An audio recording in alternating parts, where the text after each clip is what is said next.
अपनी आजादी को हम हरगिज मिटा सकते नहीं, सर कटा सकते हैं लेकिन सर झुका सकते हैं। खुदीराम बोस 18 वर्ष की आयु में उनको एग्जीक्यूट किया गया था।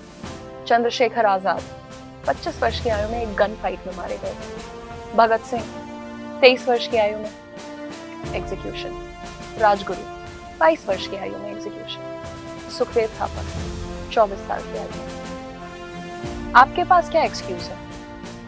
यही कहते हैं ना कि हमारे ऊपर घर की जिम्मेदारी बहुत है, हम पैशन नहीं फॉलो कर सकते, हमको कोई समझता ही नहीं है, सरकार हमें फैसिलिटीज नहीं देती, घर वाले सपोर्ट नहीं करते। मेरी बात को ध्यान से सुनिएगा। This is my letter to the youth of my nation. आप मेरे भाई बहन, मुझसे छोटे ही हैं ज्यादातर, इसलिए आपके साथ आज ये बातें साझा करना चाहती हूँ। आप जिन लोगों के दम पर हमें हमारे देश को यह आज़ादी मिली है, जिसे हम एक खिलवाड़ समझते हैं, कभी भी कुछ भी बोलना, कुछ भी करना, समय बर्बाद करना, दूसरों का नुकसान करना, इन चीज़ों से कुछ नहीं होने वाला है। आप कोशिश कर सकते हैं कि आप अपने साथ इस देश को लेकर के आगे बढ़ें। ये जो आज़ादी को आप आज एक मजाक समझ रहे हैं, जिसका शायद आपके लिए मूल्य उतना नहीं है जितना उनके लिए था, जो कि अपनी जान देकर चले गए यार इसके लिए। क्या आप कभी बैठकर सोचते हैं कि भारत की आजादी हम सबके लिए एक गर्व की बात है, हमारा गौरव है ये।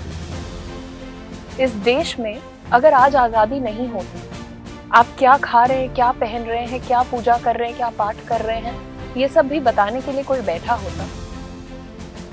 और याद है ना आजादी से पहले के हशर, कुछ भी नहीं होता तो आप क्या करते? आज आप लोगों से कुछ इसी बारे में बात करने वाली हूँ। बहुत थोड़ी देर का आपका समय मांग रही हूँ, पर मेरी बातों को जरा गौर से सुनिएगा और सोचने की कोशिश करिएगा। किसी के विरोध में कुछ नहीं बोलना है मुझे। आप लोगों ने मुझे दीदी का दर्जा दिया है ना, तो मुझे लगा कि यार आज तो आप महसूस कर सकते हैं ना, आज 15 अगस्त है। आज ही के दिन हमारा भारत, हमारी सोने की चिड़िया आजाद हुई थी। क्या आपको कभी भी महसूस नहीं हुआ कि कोई ऐसा एक्शन किया जाए कि हमारा भारत का नाम रोशन हो जाए? हम बहुत सारे रिश्ते बनाते चलते हैं, कुछ रिश्ते तो बाय ब्लड होते ही हैं, फिर दोस्त होते हैं, फिर गर्लफ्रेंड्स बॉयफ्रेंड्स हो जाते हैं, फिर हम किसी के फैन बन जाते हैं, किसी के सपोर्टर बन जाते हैं। लेकिन मेरी एक बात सुन लीजिए कि देश प्रेम से बड़ा कोई प्रेम नहीं होता। आप छोटी पहचान की बात करेंगे तो शायद आप किसी के बेटे, किसी की बेटी, किसी के भतीजा भतीजी हो सकते हैं, लेकिन जब आप विश्व में जाने जाते हैं तो सर्वप्रथम आप एक भारतीय हैं। आप इस देश के युवा हैं और आप ही इस देश के भविष्य के निर्माता हैं। जो कुछ भी आप करेंगे उसकी परछाई आपके देश की छवि पर पड़ेगी ही। कब तक आप दूसरों की नफरत की आग में एक दूसरे को झुलसाते रहेंगे? आपको ये समझना पड़ेगा कि आपका एक भी सकारात्मक कदम आपके जैसे कई 100 लोगों के लिए एक नया रास्ता बनाता है। दोस्तों, मैं एक टीचर हूँ और मेरा तो ये मानना है कि शिक्षा ही एकमात्र वो माध्यम है जिससे आप अपने साथ साथ पूरे समाज को बदल सकते हैं। आप 5वीं तक पढ़े हैं, आप पहली, दूसरी, तीसरी को पढ़ाइए। आप 10वीं तक पढ़े हैं, आप 5वीं, 6वीं, 7वीं को पढ़ाइए। जो भी आपकी काबिलियत है यार, उसको एक पॉजिटिव तरीके से क्यों नहीं यूज करते हैं? क्यों सोचते हैं कि कोई और आएगा और मेरी दुनिया बदल देगा, मेरी दुनिया में खुशियां आ जाएंगी? आप युवा हैं, आप वो सब कुछ कर सकते हैं जो कि चंद्रशेखर आजाद ने किया, या फिर जो कि राजगुरु ने किया, या फिर जितने भी हमारे क्रांतिकारी भाई थे उन्होंने किया।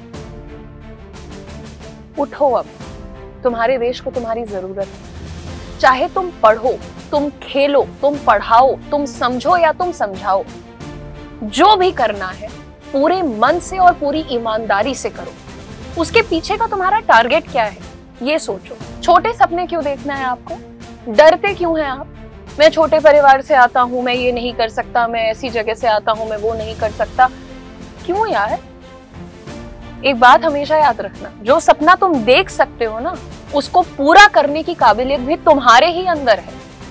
ये जितने डर हैं, ये सब समाज की बनाई चीजें हैं। मेरे प्यारे दोस्त, एक अच्छी किताब पढ़ लेना। अगर ज्यादा खाली वक्त है ना तो एक अच्छी किताब पढ़ लेना, लेकिन सिर्फ ये रील्स और शॉर्ट्स ये सब देखना बंद कर दो। अगर 1 घंटे काम करने का मन नहीं है, पढ़ाई करने का मन नहीं है, मत पढ़ो 1 घंटे, 15 मिनट पढ़ लो, 20 मिनट पढ़ लो। याद रखना, some effort is better than no effort, ठीक है। और यहाँ पर आपके साथ ये जो भी बातें कही है बहुत दिल से कही है। मैं वाकई ये जानती हूँ कि गरीबी क्या होती है, या भीड़ में रहकर भी अकेला होना क्या होता है, या कई 100 लोगों के बीच नर्वस हो जाना क्या होता है। बिना किसी फैसिलिटी के भी लाइफ में कुछ बनना है तो कैसे बनना है। दूसरों को देखो, बहुत सारे अच्छे लोग हैं, मैं तो बहुत सारे अच्छे लोगों को फॉलो करती हूँ यार, मैं सुनती हूँ उनकी बातें, उनको देखकर मुझे हर दिन एक मोटिवेशन मिलती है। और मैं आपको बताती हूँ 3 ऐसी चीजें जिनसे आप आज से स्टार्ट कर सकते हैं अपनी journey of improvement. Number 1, start reading good books. कोई भी एक किताब उठाइए, एक अच्छी किताब उठाइए, आप उसे पढ़िए। दिन में 5 मिनट, 10 मिनट, 15 मिनट जरूर निकालिए कि आप मेडिटेट कर सकें। अपने साथ बैठो, अपने बारे में सोचो, अच्छा सोचो, अपनी एनर्जी को स्ट्रॉन्ग बनाओ और बड़े सपने देखो और उनको पाओ। और जो लास्ट चीज है, स्टे ऑर्गेनाइज्ड। ऑर्गेनाइज्ड रहने का मतलब, मैं तुमसे बहुत ज्यादा कुछ नहीं कह रही हूँ। छोटा कमरा है, एक कमरे में 4 लोग रहते हैं, एक बेड पे 2 लोग सोते हैं, 3 लोग सोते हैं, पलंग पे सोते हैं, छत पे रहते हैं। जो तुम्हारा एरिया है उसको साफ सुथरा रखो। तुम्हारे दिमाग में जो ये 1000 थॉट्स चल रहे हैं उसको साफ सुथरा रखो। तुम्हारे मन में जो ये इतने सारे सवाल हैं, थॉट्स हैं, साफ सुथरा करने की कोशिश करो। दिन में 5 घंटे काम करूंगा, 5 मिनट काम करूंगा, वो 5 मिनट में भी क्या क्या क्या करूंगा, ऑर्गेनाइज्ड रखो। मेरे प्यारे दोस्तों, आप ही हमारे देश का भविष्य है। हाथ मिलाते हैं, साथ में आगे बढ़ते हैं, भारत के लिए कुछ करते हैं।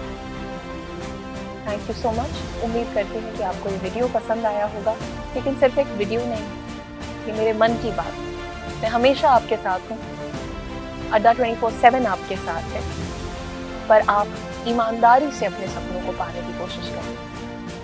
Happy independence day.